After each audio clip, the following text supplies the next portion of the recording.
Chang Zhejie, atlet badminton Tiongkok, masih sangat muda, usianya baru 17 tahun. Ambruk saat tanding di Indonesia dan meninggal nggak lama kemudian. Masalahnya, meninggalnya Chang Zhejie ini menimbulkan reaksi negatif dari negara-negara luar terhadap Indonesia. Ayo tak kasih tahu kronologisnya. Tajaniho, namaku Intan, selamat datang di channel aku, Dynasty. Sebelumnya Intan mau membacakan pesan dari Saweria yang masuk dari Tokyo Show. Semakin maju dan sukses untuk channel Intan Dynasty. Makasih buat teman-teman yang mau mensupport channel ini. Teman-teman bisa mensupport via Saweria atau PayPal, yang linknya ada di deskripsi ya. Di Saweria atau PayPal teman-teman bisa menulis message, yang mana message-nya itu bisa Intan bacakan di video berikutnya. Okay, let's start! Pada 28 Juni sampai 7 Juli kemarin ada event badminton di Indonesia, yaitu Badminton Asia Junior Championship 2024 yang disingkat BAJC 2024. Kompetisinya itu ada di Yogyakarta, tepatnya di Amongrogo Sport Hall. Ini bukan pertandingan yang terlalu bergengsi ya, karena memang skalanya masih junior. Tapi gini-gini yang ikut itu 15 negara, jadi disorot sama media internasional. Pada tanggal 30 Juni, hari ketiga turnamen, ada peristiwa yang menggemparkan, yang ngebikin netizen dunia pada ngamuk. Kayak gini nih kronologisnya. Di BAJC 2024 yang ditandingkan itu ada yang nomor beregu, ada yang nomor individual. Intan di sini ngebahas yang nomor beregu ya, karena Chang Zhejie ada di nomor beregu. Buat teman-teman yang nggak tahu badminton, nomor beregu itu permainannya kayak gini. Satu kali match itu ada 5 kali tanding.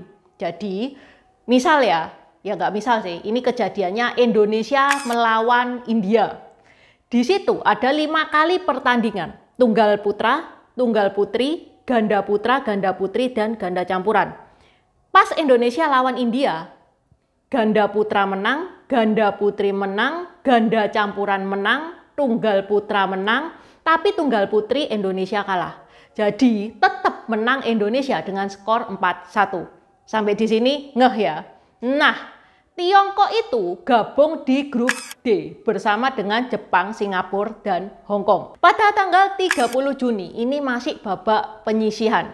Kita soroti yang pertandingan Tiongkok lawan Jepang. Pada tanggal 30 Juni kemarin, pas di gamenya Tiongkok lawan Jepang, game ketiga adalah game yang tandingnya itu tunggal putra. Yang mana Tiongkok menurunkan Chang Zhejie, sedangkan Jepang menurunkan Kazuma Kawano. Pertandingan baru berjalan set pertama. Skornya masih imbang 11-11. Chang Zhejie pingsan, kejang-kejang. Ini nih tak kasih tahu videonya.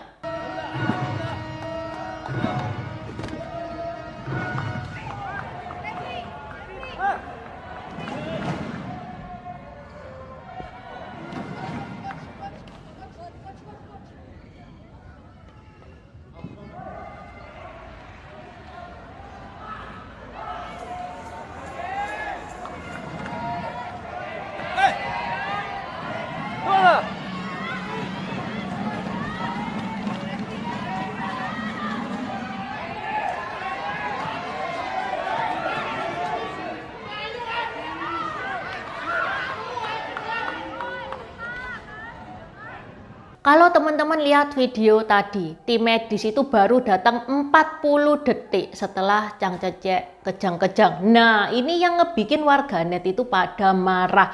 Kok selambat itu? Tim medis dilaporkan membutuhkan waktu 1 menit 20 detik untuk memberikan pertolongan pertama kepada Chang Zhejie sebelum Chang Zhejie akhirnya dilarikan ke Rumah Sakit Dr. Harjo Lukito. Tapi sayang, nyawa Chang Zhejie itu sudah tidak tertolong. Sehingga tim medis Rumah Sakit Dr. Harjo Lukito mengatakan bahwa Chang Zhejie meninggal pada 20.20 WIB. Tim official Tiongkok masih nggak terima. Atas permintaan tim official Tiongkok, Chang Zhezhe itu dilarikan ke rumah sakit yang lebih besar, yaitu Rumah Sakit Sarjito yang berada di Sleman.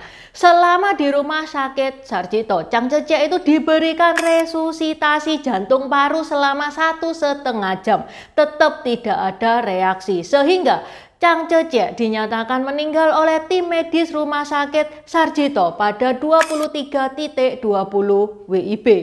Berita ini disiarkan di Xinhua yang merupakan official newsnya Tiongkok. Sak videonya juga diperlihatkan. Nah, ini ngebikin warganet marah banget.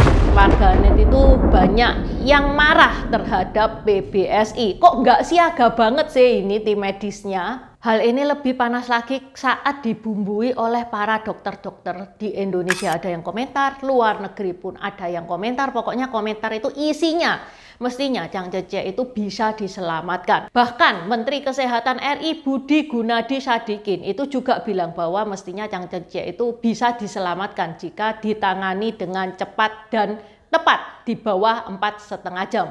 Ini yang beliau katakan di rapat kerja dengan Komisi 9 DPR Rabu 3 Juli 2024. Kalau orang kena serangan jantung seperti yang main badminton kemarin itu kalau bisa di-tackle dengan cepat di bawah 4,5 jam dia survive. Langsung tuh netizen, iya mestinya secepat mungkin dilakukan CPR, mestinya secepat mungkin dilakukan defibrilasi untuk mengembalikan ritme jantung supaya kembali ke normal. Itu semestinya bisa itu selamat.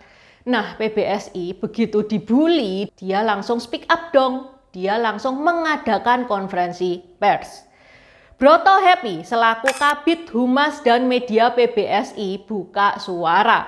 Kurang lebih Broto Happy itu bilang kalau dia itu menunggu dipanggil. Semua permainan itu ada aturannya. Tim medis boleh masuk ke lapangan kalau ada perintah dari wasit. Kita ini cuman mengikuti aturan. Nggak bisa dong seenaknya masuk-masuk gitu. Aturan dari mana Pak? Aturan dari BWF. Kalau nggak percaya tanya sana. Kita akan segera menyurati ke BWF agar aturan bahwa tim medis baru bisa masuk setelah ada panggilan dari referee. Kita harapkan ke depan bisa dilihat sikon lah. Giliran BWF yang diserbu sama netizen, BWF pun speak up. Ya memang kita ada aturan kayak gitu, tapi ya namanya aturan itu bisa dikondisikan. Kalau kejadiannya kayak gini, masa toh BWF itu bakal ngasih sanksi ke PBSI karena menyelamatkan nyawa orang? Kan ya enggak. BWF pun berjanji untuk meninjau ulang peraturan tersebut. Nah, kalau gini jadi bingung ya, siapa terusan yang salah? Apa mungkin wasitnya karena wasitnya tidak bersuara? Wasitnya juga siapa? Intan kepoin nggak dapet. Kenapa kok dia telat manggil medisnya? Mungkin dia juga panik, bingung, nggak tahu cara manggilnya gimana. Ya normal kan, namanya manusia ya.